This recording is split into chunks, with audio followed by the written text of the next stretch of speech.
Good morning, everybody. I got an interesting topic, and it relates to narcissism quite well, particularly, delusions of grandeur, double standards, entitlement, cherry picking information, things of that nature. And it's something that's, quite popular on YouTube and entertaining to watch.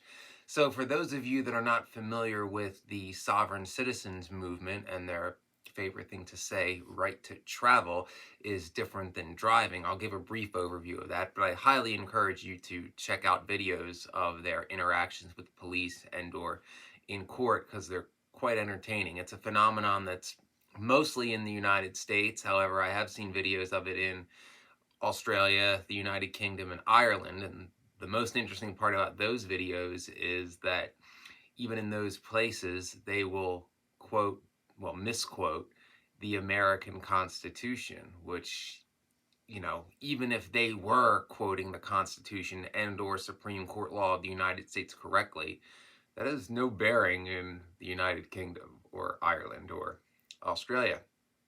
But briefly, sovereign citizens, and I'm going to give a general overview just to give you a basic understanding. Sovereign citizens essentially believe that certain laws don't apply to them as they operate under a common law or God's law. And when I mean common law, I don't mean British common law, which is the basis of American law because the founding fathers, were at one time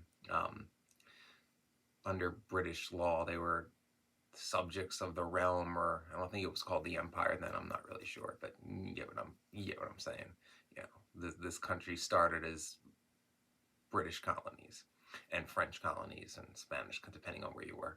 So they believe that as that only common law applies to them, and basically that a crime is only something that does damage to person or property, i.e., the state cannot be considered an injured party. So things like ignoring traffic laws, like speeding or stop signs, don't apply to them, and the police have no right to question them.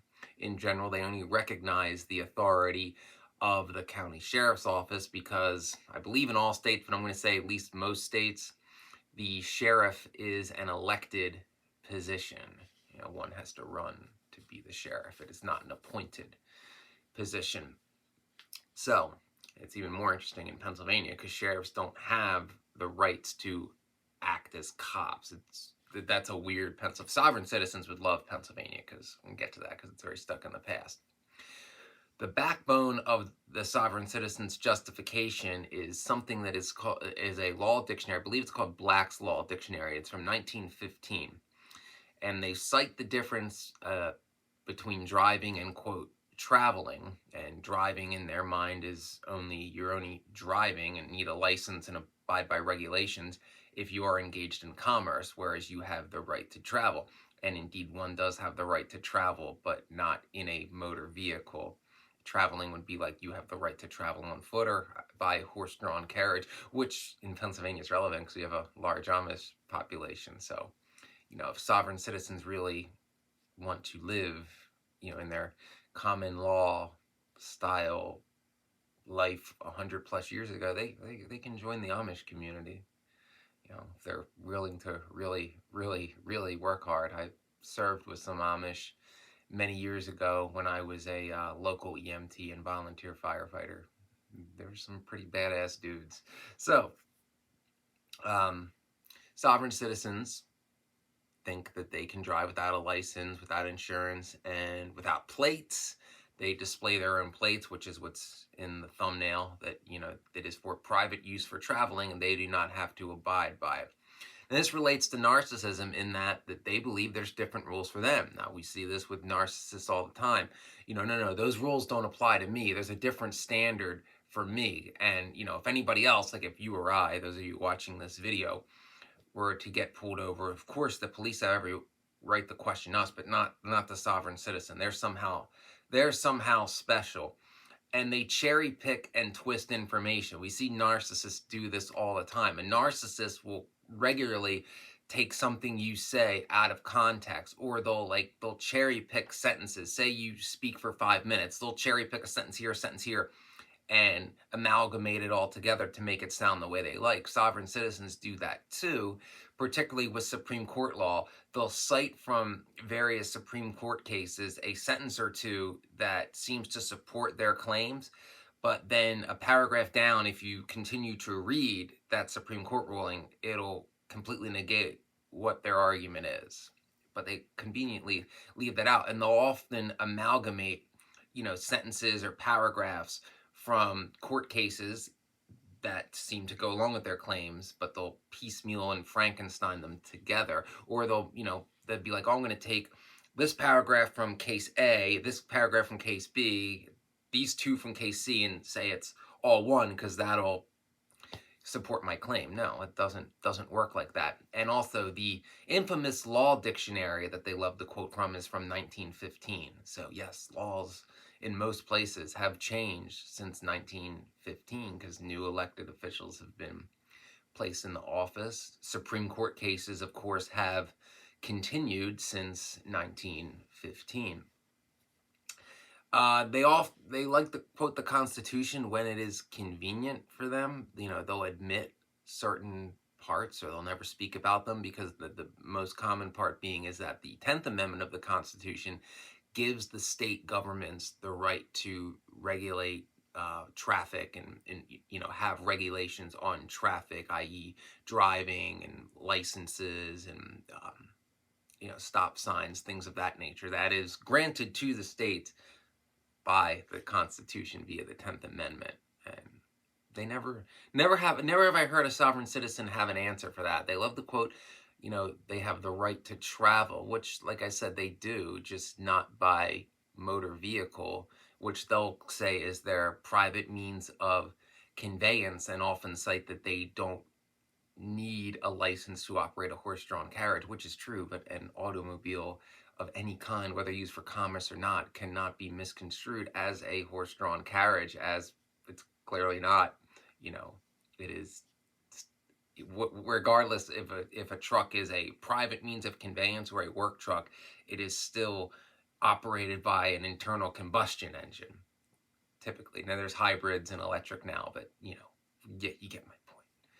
So there's where the double standard kicks in too, is that they can interpret their, the Constitution and Supreme Court rulings however they want, but they can't seem to answer when a judge, most likely an elective judge or a magistrate or any type of law enforcement, asks them questions in regards to the Supreme Court. And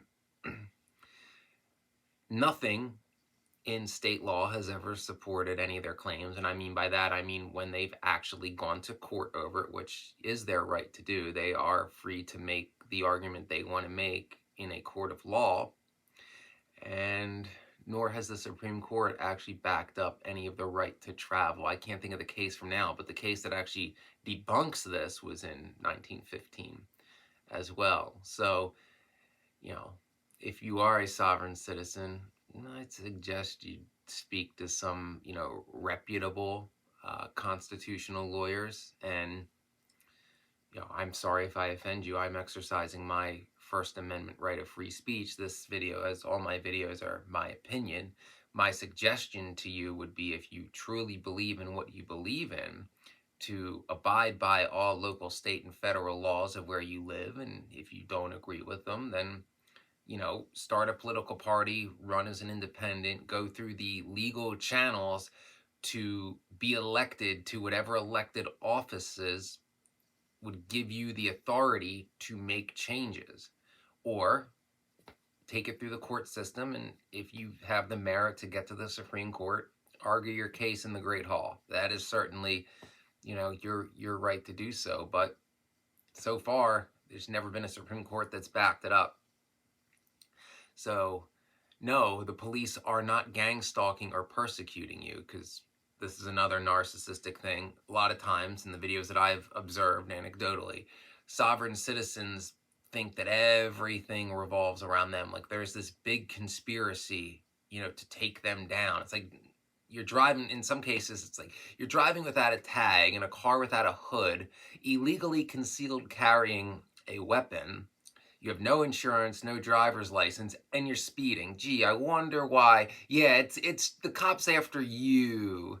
It's not like, it's not like that whole, well, I mean, let's just take the vehicle presence. A car without a hood or without a license plate. Yeah, it's not like that's screaming, please pull me over. You know.